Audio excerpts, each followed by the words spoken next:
Well, hello. Again, it's good to see all of our friends and neighbors out there on the internet today. My wife and I got a new phone, and many years ago on his album 200 Miles Per Hour, Bill Cosby said about cars, all I know is when the car is going vroom vroom, it's great, but if it goes, it's broken. And that's when I go to my mechanic. The car's broken, come and fix it. Well, that's the way my wife and I are with computers and cell phones. We're just not very good with technology. I remember even back in the 1980s when I was in intermediate and high school, going to computer classes, and no matter which computer station I sat down at, there was always a problem with the computer that I had on that given day. And the teacher had to come along and reboot and reset and reconfigure, do whatever else he or she had to do because my computer was always the one with the problem. And I just eventually gave up. I just said, okay, computers and later on cell phones are really not my thing. And I have to go and take like computers for dummies or cell phones for dummies because that's what I am concerning this technology. I'm a dummy.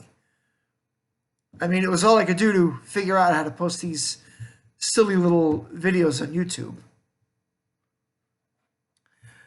But with this new phone, we had one of our dog park friends who has the same kind of phone. In fact, she recommended it for us, and we love it. She showed us how to download our favorite music. So we've done a lot of downloading of 80s music, and I downloaded a number of Culture Club singles. Many people would not think of me as a Culture Club fan, or at least a Culture Club admirer, but I am. Because as crazy as they looked, they really put out some good music. The one exception, well, as I said, even the greatest artist of music is entitled to one stinker. And Culture Club's one stinker was their first hit, their first number one hit in the USA. Do You Really Want to Hurt Me? I hated that song with such an incredible passion. I mean, like you wouldn't believe. I would hear it blaring from car stereos everywhere. And I just couldn't stand it. We used to go to the Kings Plaza Mall in Brooklyn.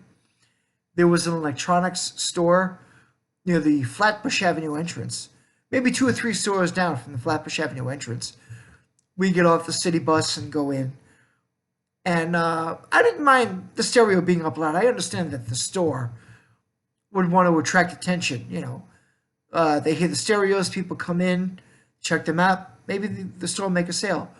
But hearing Do You Really Want to Hurt Me week after week on that stereo, I just couldn't stand it.